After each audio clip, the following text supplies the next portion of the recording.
This video contains news and analysis related to a recent terror attack in Kashmir. The content may include sensitive visuals and discussions that could be distressing to some viewers. Viewer discretion is advised. We strongly condemn all forms of violence and terrorism.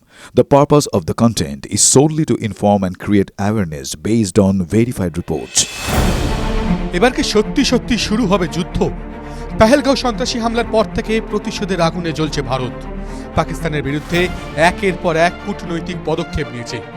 প্রধানমন্ত্রী, স্বরাষ্ট্রমন্ত্রী থেকে প্রতিরক্ষামন্ত্রী সকলেই হুঙ্কার দিয়ে জানিয়েছে যোগ্য জবাব পাবেই পাকিস্তান। যুদ্ধ জিগির চলছেই। এবার কি সত্যি যুদ্ধ লাগতে চলেছে ভারত পাকিস্তানের মধ্যে? ভারত সরকারের একের পর এক পদক্ষেপ এবং পাকিস্তানের ক্রমাগত গুঁয়ারতুমি দেখে তেমনটাই মনে করছেন ওয়াকিবহল মহলের একাংশ। স্থল, জল, আকাশপথে রণসাজে সেজে উঠেছে ভারত। প্রতিদিন চলছে মহড়া, যা দেখে হাঁটু কাঁপছে পাকিস্তানের।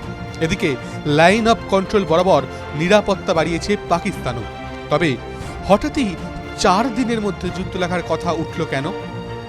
আসলে 7ই মে থেকে গোটা দেশে প্রত্যেক রাজ্যকে মক ড্রিল করার নির্দেশ দিয়েছে কেন্দ্র সরকার। মক ড্রিল অর্থাৎ সত্যিকারের যুদ্ধ লাগলে কি করবেন তারই হাতে কলমে প্রশিক্ষণ। বিশেষ করে সাধারণ মানুষকে আপৎকালীন পরিস্থিতিতে কি করতে হবে তা মক ড্রিল করে শেখাতে বলা হয়েছে। সেই মতো মঙ্গলবার থেকেই শুরু হয়ে গিয়েছে বিভিন্ন জায়গায় মক ড্রিল। স্কুল থেকে ডাল লেক চলছে মহড়া। যুদ্ধ লাগলে, হঠাৎ আকাশপথে হামলা হলে কি করে নিরাপদ জায়গায় যাবেন চলছে তারই প্র্যাকটিস। তাতেই বেড়েছে 4 দিনের মধ্যে যুদ্ধ শুরু হওয়ার জল্পনা। কেন? উত্তর পেতে গেলে ফিরে যেতে হয় আজ থেকে 54 বছর আগে। 1971 সালে ভারত পাকিস্তান যুদ্ধের আগে শেষবার এই ধরনের মক ড্রিলের আয়োজন করা হয়েছিল। এই ড্রিল পরিচালনার মাত্র 4 দিন পরেই 2 দেশের মধ্যে যুদ্ধ শুরু হয়। সেবার নভেম্বর মাসের শেষ সপ্তাহে একটি মক ড্রিলের আয়োজন করা হয় এবং 23 ডিসেম্বর শুরু হয় যুদ্ধ। এখানেই শেষ নয়, কারণ আছে আরও। যে কোনো মুহূর্তে যে ভারত হামলা চালাতে পারে পাকিস্তানে, এই ভয়ে কাঁপছে তারা।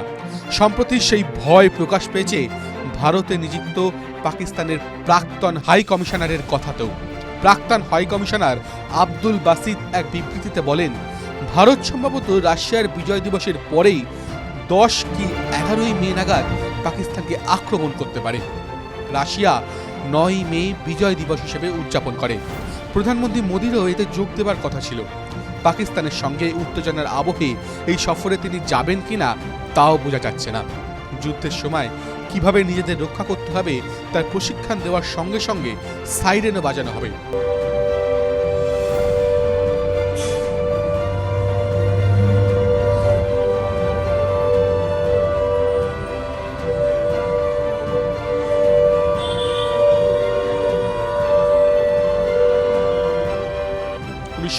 সালের পর প্রথমবার ঘটবে এমনটা।